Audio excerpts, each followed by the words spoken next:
celui qui n'a pas de Bible, Papa Maurice, à la fin, j'ai une Bible pour toi. Hein? Cadeau pour toi aussi. Oui, mais le plus beau cadeau, c'est la Bible, Papa Maurice. Le plus beau cadeau que je puisse donner à Papa Maurice. N'oubliez pas que Papa Maurice, c'est le papa de Emmanuel, c'est le papa de François, c'est le papa de Marie-Noël. Elle a une belle voix, mais elle est en congé. C'est le papa de qui encore? De Marie-Louise et Marie-Noël. Alléluia. Donc, vraiment, c'est une famille bénie. Nous bénissons. Et c'est le mari de. Oh, c'est le papa de. Donc, vous comprenez mon émotion. Ah, c'est le mari. Ah, maman Evelyne. C'est pour ça que je l'appelle maman Evelyne Maurice. Alléluia. Ah, en tout cas. Ah, en tout cas, comprenez mon émotion. Ce n'est pas facile. Beaucoup de choses à la fois. Ce qui est bien, c'est que pour Jésus, il y a un esprit. Alors nous avons dans Colossiens, le verset, voir, seront forts.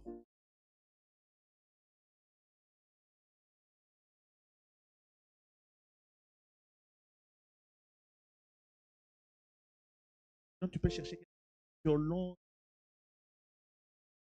peu mélancolique biblique. Ça va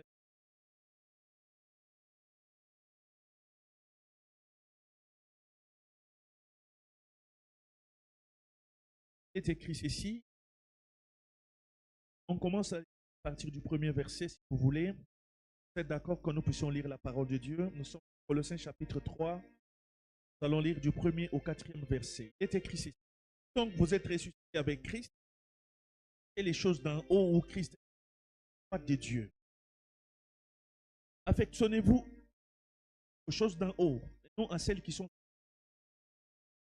Vous êtes morts, votre vie avec Christ. Dieu. Votre vie paraîtra, vous paraîtrez avec lui. Amen. Vous paraîtrez aussi avec lui dans la gloire.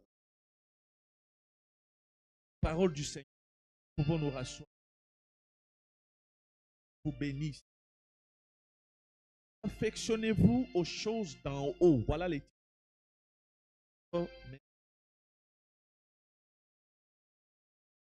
Affectionnez-vous aux.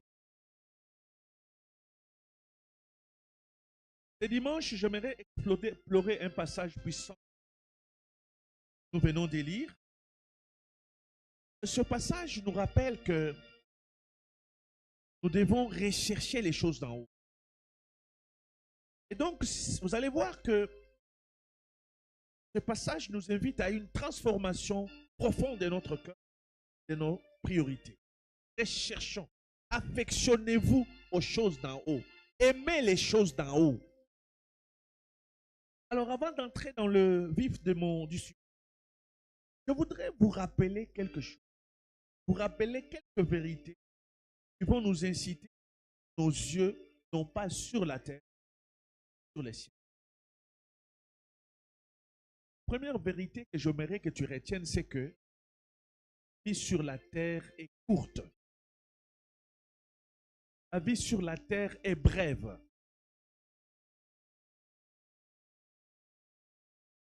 Regarde un peu l'âge que tu avais. Tous on est nés enfants, tous on a eu à grandir. Et plus le temps passe, plus on se rend compte que la vie sur la terre est vraiment, vraiment brève.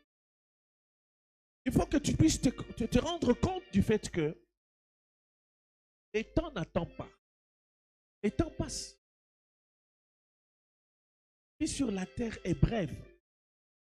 Quand nous lisons par exemple en Psaume 144, le verset 4. Psaume 144, le verset 4. Regardez ce qui est écrit. Psaume 144, le verset 4 est écrit. Je vais y aller comment pour te permettre de trouver aussi le verset, le passage dans ta propre Bible. Psaume 144, le verset 4. L'homme est semblable à un souffle. Ses jours sont comme l'ombre qui passe. Ses jours sont comme l'ombre qui passe. L'homme est semblable à un souffle. Ses jours sont comme l'ombre qui passe.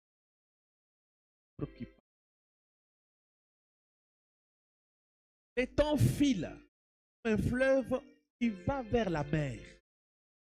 Les eaux du fleuve vont vers la mer. Tu ne peux pas les eaux du fleuve vont vers la mer. Les temps filent. Chaque jour qui passe nous rapproche de l'éternité.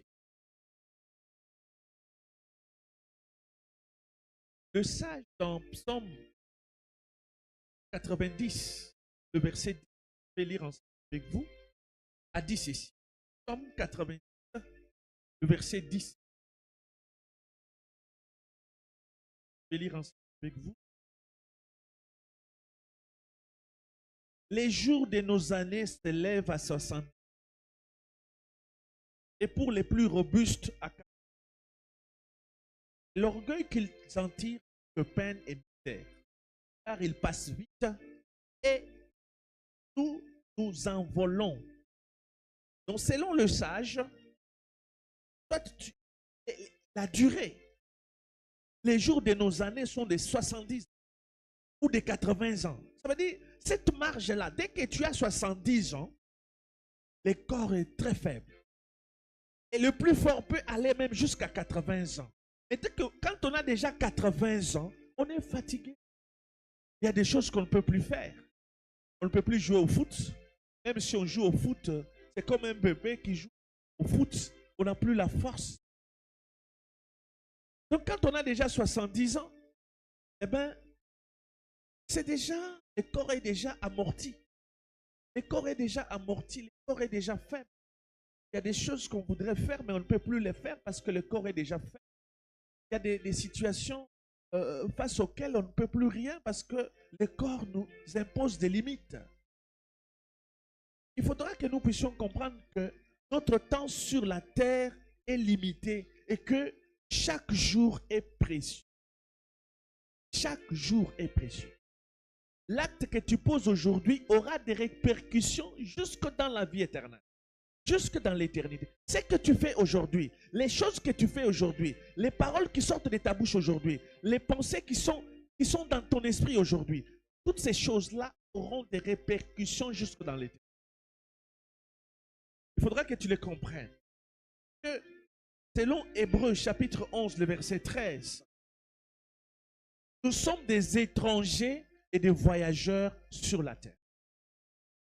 Et donc, j'aimerais nous encourager à comprendre que chaque jour est un cadeau précieux. Une occasion de servir Dieu et d'aimer nos frères. Voilà pourquoi Éphésiens chapitre 5, le verset 16, je vais lire pour nous tous. Éphésiens chapitre 5, le verset 16, nous dit ceci. Achetez les temps. Les jours sont mauvais. Achetez les temps. Car notre version, il est écrit ceci par rapport à ce texte. Utilisez donc avec sagesse le temps qui vous est donné. Les jours sont mauvais. Les temps que tu as aujourd'hui, le moment viendra où tu n'en auras plus. Tu n'auras plus le temps que tu as aujourd'hui pour faire ce que tu es en train de faire. Achetons les temps. Et devons comprendre dans quel temps nous sommes. L'apôtre Paul dans Romains chapitre 13, le verset 12 nous dit que la nuit est avancée. Le jour approche. Dépouillons-nous donc des œuvres des ténèbres. Revêtons les armes des lumières. Les jours sont mauvais. Le temps est avancé. Les jours approchent. Et donc, pour bien utiliser notre temps, nous devons en apprécier la valeur et la nature passagère. Consacrons chaque jour un moment à examiner comment nous employons ces instants précieux. Et je voudrais t'encourager à prier Dieu, à t'orienter pour t'aider à mieux prioriser les activités qui l'honorent et à éliminer celles qui ne correspondent pas à son plan pour toi. Ce qui ne correspond pas au plan de Dieu pour toi, tu dois éliminer ça. Voilà pourquoi, parce que le temps est bref. La durée de la vie sur la terre est brève. La durée de la vie sur la terre est courte. Commençons par fixer des objectifs clairs et réalistes en accord avec les principes bibliques. Planifions nos journées dans la prière, dans la lecture de la parole de Dieu.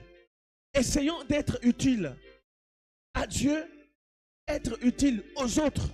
Éliminons toutes sortes de distractions. D'ailleurs, nous allons en parler dans un des points que nous allons aborder. J'ai dit que la première chose, la vie sur la terre est courte. C'est ça que je voudrais te rappeler. La deuxième chose, la moisson est grande. C'est ce que Jésus dit dans Matthieu chapitre 9, le verset 37 et le verset 38.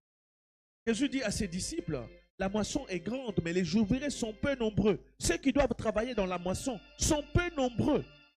Jésus nous exhorte, il dit à ses disciples, priez donc le maître de la moisson d'envoyer les ouvriers dans la moisson. Priez le maître, envoyez les ouvriers dans la moisson. Jésus-Christ nous recommande à ses disciples de prier le maître, de prier Dieu pour qu'il y ait assez d'ouvriers dans la moisson. Et si vous regardez aujourd'hui sur les réseaux sociaux, partout, vous avez l'impression qu'il y a des gens qui aiment servir le Seigneur. Pour Jésus, il y a peu d'ouvriers qui servent avec un cœur sincère. Il y a peu d'ouvriers qui servent Dieu pour des motifs nobles. Mais il y en a d'autres qui servent non pas avec des bons motifs. Il y en a qui le servent pour la gloire. Il y en a qui le servent pour l'argent. Il y en a qui le servent pour la notoriété. Donc tout ça, ce sont des mobiles qui ne sont pas corrects. Donc chaque chrétien doit être un ouvrier dévoué. Un ouvrier dévoué. Nous sommes ambassadeurs avec Christ. Un prédicateur très connu qui s'appelle Billy. Essaie de me suivre un peu de vin. Comment des fois tu arrêtes. Puis Billy Graham disait ceci. La moisson est prête. Les ouvriers sont. Notre prédicateur qui rappelait que l'évangélisation est la respiration de l'église. Une église qui n'évangélise pas, c'est une église qui souffre des problèmes respiratoires. Si vous voulez que l'église puisse fonctionner normalement, il faut que les membres de l'église soient impliqués dans l'évangélisation. Mais lorsque vous avez une église où tout le monde, on est toujours là, on ne parle pas de Jésus aux autres, on devient comme une mutualité. Pour ça que j'apprécie beaucoup ce que font nos amis qui sont dans notre église de Bethel de Dakar. En ce moment-ci, ils sont en Casamance. Ils sont allés là-bas dans la caravane missionnaire. Ce sont des frères et sœurs qui ont mis de leur argent parce que pour participer à cette caravane, chacun devrait débourser au moins 50 000 francs. J'ai quitté ici, Casamance, ils ne sont pas passés par la Gambie, ils ont contourné la Casamance parce que la plupart d'entre eux ne sont pas sénégalais. Ils n'ont pas. Mais ils ont donné de leur argent pour aller faire la mission à Oussouye. Et une église comme ça, vous allez voir que c'est une église forte. C'est une église puissante. Donc c'est le pasteur de l'église qui a donné cette impulsion pour que les membres de l'église s'impliquent dans la moisson. Donc la moisson est grande. Nous devons tous nous encourager à cette tâche. Nous devons nous encourager à cette tâche. Un prédicateur disait ceci: Dieu cherche ceux qui veulent travailler dans ces champs abondants. Soyons constants et persévérants dans tout notre travail pour le Seigneur. Le monde a besoin de l'évangile. Je vous assure même. Besoin de l'évangile. Nous sommes appelés à partir. Jésus disait dans Jean chapitre 4, levez les yeux et regardez le champ, car ils sont blancs pour la moisson. Dans les chapitre 28, le verset 18, que vous connaissez très bien, Jésus nous appelle à partager l'évangile. Allez, faites de toutes les nations des disciples, esprit. La moisson est grande. La troisième raison que j'aimerais vous donner ici, c'est que le retour de Jésus est imminent. Jésus revient bientôt. Jésus revient bientôt, mes frères. Il revient bientôt. Ça, il faut que tu saches. Apocalypse 22, le verset 12. Voici, je viens bientôt. Et ma récompense est avec moi, pour rendre à chacun selon ses œuvres. Notre espérance est de voir Jésus revenir. Et nous devons être prêts. Nous devons être prêts. Matthieu chapitre 25, le verset 13, Jésus nous dit, veillez donc car vous ne connaissez ni les jours ni l'heure. Vous ne connaissez ni les jours ni l'heure. Donc nous devons être prêts à rencontrer le Seigneur. Jésus ne revenait pas avant que tu... Il y a deux façons. Soit nous allons quitter la terre par l'enlèvement, ou bien nous pouvons quitter la terre par mort physique. Donc nous devons nous préparer. Sont l'heure. Ayant posé cette base, j'ai dit que la vie sur la terre est brève. Nous devons nous affectionner aux choses d'en haut. La deuxième réalité que j'ai donnée, c'est que la moisson est grande. La moisson est vraiment grande. On n'a pas assez de temps. On doit travailler pour ça. Et la troisième chose, j'ai dit, Jésus revient bientôt. Et le texte que nous avons lu nous demande de nous affectionner aux choses d'en haut.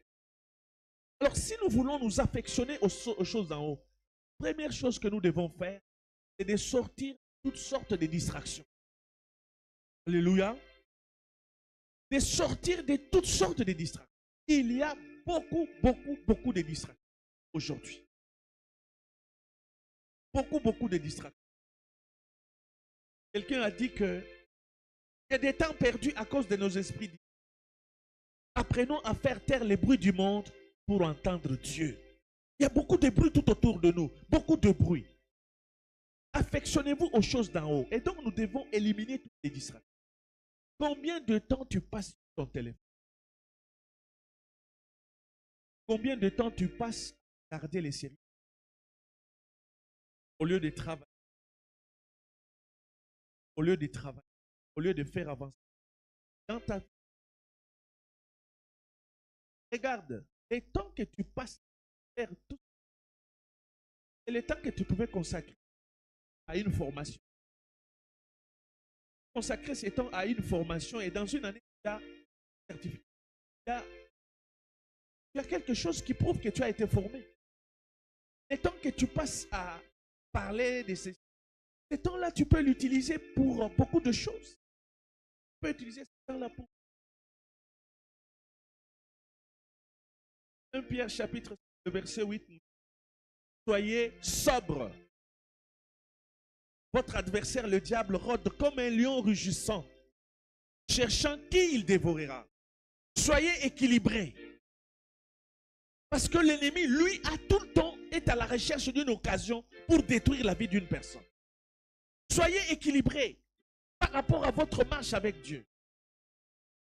L'ennemi, lui, ne connaît aucune distraction. C'est comme ça que l'évangéliste Renard Bonquet disait que Satan est un adversaire professionnel qui travaille 24 heures sur 24. Alors que toi, par moment, tu es distrait par beaucoup de choses, par des fréquentations, par des choses qui... Parce qu'une relation peut être une distraction pour toi. Tu es avec des gens, depuis que tu es avec ces gens-là, ta vie n'avance pas. Tu te rends compte que tu es en train de faire du surplace. Ça ne sert à rien de continuer à fréquenter ces gens. Ne vous conformez pas au siècle présent, mais soyez transformés par le renouvellement de l'intelligence. Il y a beaucoup de distractions dans ce monde. Beaucoup de distractions. Alors, pour éviter toutes sortes de distractions, notre regard doit être rivé sur Jésus, qui est le chef. Nous avons toutes sortes de distractions, des distractions spirituelles. Nous pouvons être distraits par des philosophies, nous pouvons être distraits par des religions, nous pouvons être distraits par des systèmes de pensée qui s'opposent à la vérité de l'évangile. Vous avez des cultures, vous avez des coutumes, vous avez des pratiques coutumières qui sont à l'opposé de la volonté de Dieu. Les gens font des choses qui sont contraires à la parole de Dieu. Tout ça, ce sont des distractions. Je me rappelle à une occasion, il y a eu une réunion au sein de la famille. Je ne suis pas réunion de famille, si ce sont des réunions qui font avancer les familles. Mais là, on s'est retrouvé avec l'oncle paternel. Il y avait des cousins, des cousines. On était là, frères, et l'oncle a commencé à faire des choses, commencé à appliquer des choses sur les corps des gens, soi-disant pour que les gens puissent être, je ne sais pas moi, bénis ou épanouis. Je vous assure que, au lieu que les gens soient bénis, les gens ont été encore. J'ai constaté qu'après cette cérémonie-là, les gens ont été piégés. Beaucoup de gens sont piégés dans ces genres de réunions. Vous êtes ensemble. Je vais vous dire ceci. Les engagements collectifs sont difficiles à contrôler. Vous êtes ensemble, vous vous dites, voilà comment nous allons procéder. Vous êtes au nombre de 30, de 40, vous êtes tout un clan. Comment savoir si tout le monde va se conformer à ce que vous allez prendre comme engagement? Les engagements collectifs. C'est pourquoi dans la Bible, il y a l'histoire d'Akan. Akan est allé faire ce qu'il n'était pas permis aux enfants d'Israël de faire. Parce qu'il était libre, il dit, ah, personne ne me voit. Les engagements collectifs. On s'était mis d'accord là-bas en famille. On s'était dit, bon, on voit bien que dans la famille, il y a ce genre de choses qui ne marchent pas. Les gens n'avancent pas dans leur vie, ainsi de suite. Qu'est-ce que nous pouvons faire? Et l'oncle qui était le plus âgé, le frère de mon père le plus âgé, était là. Il a fait toutes sortes de cérémonies. Et après, tout le monde a vu sa vie être bloquée. Rien ne marchait plus. Hein? C'était compliqué parce que tu ne connais pas ce qui est dans le cœur. Quelqu'un peut dire, je veux faire ça pour que vous puissiez aller de l'avant. Comme ça, ici chez nous au Sénégal. Vous allez voir quelqu'un qui vient, te donne un bracelet et dit, non, non, c'est juste pour ta protection. Tu ne sais pas d'où il a eu ça, qui les lui a donné. Quelles sont les paroles qui ont été dites? Non, non, il dit seulement que c'est un cadeau. L'autre même est venu ici, m'a dit, pasteur, ça, on m'avait donné, on m'avait dit que pour que les gens ne me regardent pas avec un mauvais œil. Ne regarde pas. Et comment expliquer que lorsque la chose est avec toi, les mauvais esprits sont là? On enlève la chose et les esprits mauvais partent. Ça veut dire que ce qui a été donné comme un cadeau, c'était un cadeau empoisonné. C'était une porte d'entrée des mauvais esprits. Donc toutes ces choses-là, c'est distraction. Garantie. Relation. Parce que Dieu ne pourra jamais te trahir. Dieu ne pourra jamais te trahir. Au moins, c'est Dieu qui est ta garantie. Si c'est Dieu qui est ton refuge, yes, tu as un abri sûr. Mais si c'est un homme, je vous assure que c'est très compliqué. Beaucoup de distractions spirituelles. Il y a aussi des distractions professionnelles. Beaucoup de gens devraient être très loin avec Dieu. Très loin dans beaucoup de choses. Mais le travail, la carrière et les ambitions professionnelles, toutes ces choses-là peuvent nous absorber au point de nous empêcher de nous sur notre relation avec Dieu. Tu n'as plus le temps pour la prière. Tu n'as plus le temps pour la méditation de la prière. Commence à relativiser les choses. J'étais quelqu'un de très sérieux quand il s'agissait de servir. Mais parce que tu as beaucoup d'occupations. Maintenant, regarde un peu ta vie. Depuis que tu as commencé à trop te consacrer à ce que tu fais, regarde ta vie spirituelle, ce qu'elle est devenue. Regarde un peu ce qu'est ta vie spirituelle. Tout le monde sait que la prière du juste a une grande efficacité. Mais combien de gens prient? Mes frères, Dieu nous a donné un très bon pays.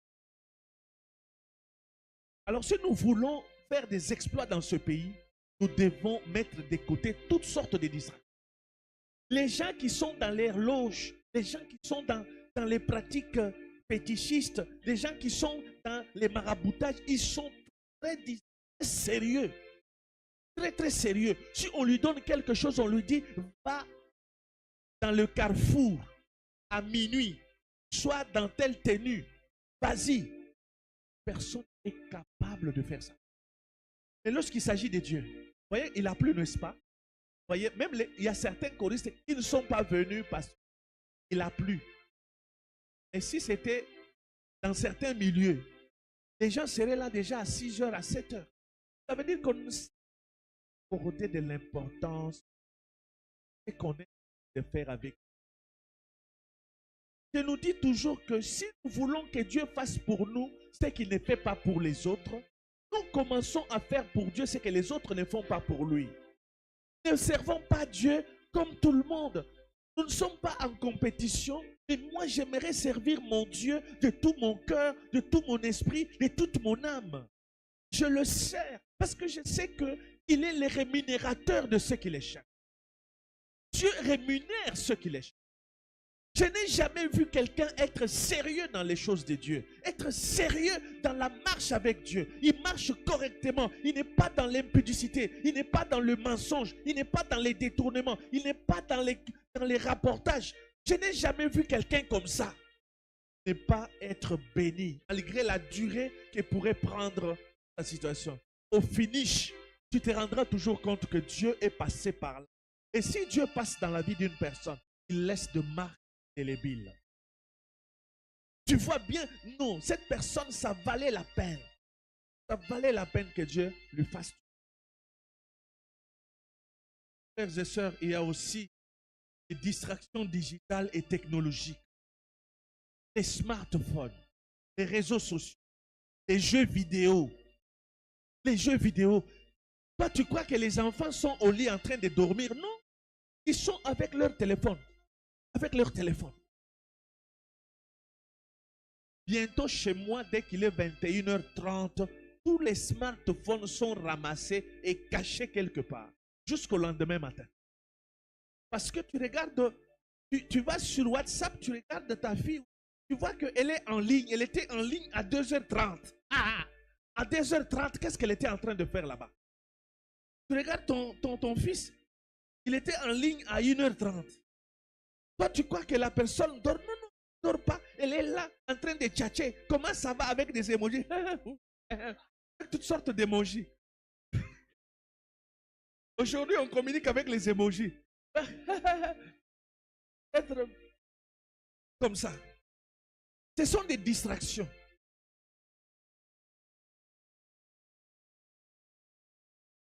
Les divertissements numériques. Ces choses-là peuvent nous captiver et nous empêcher de nous connecter avec Dieu et avec les autres. Ça crée une addiction. Combien d'heures tu passes sur le smartphone par semaine? Combien d'heures tu passes? Mais si on regarde les heures que tu passes avec ton téléphone et les heures que tu passes dans la présence, tu peux juste t'évaluer, hein? Surtout toi qui as ton smartphone.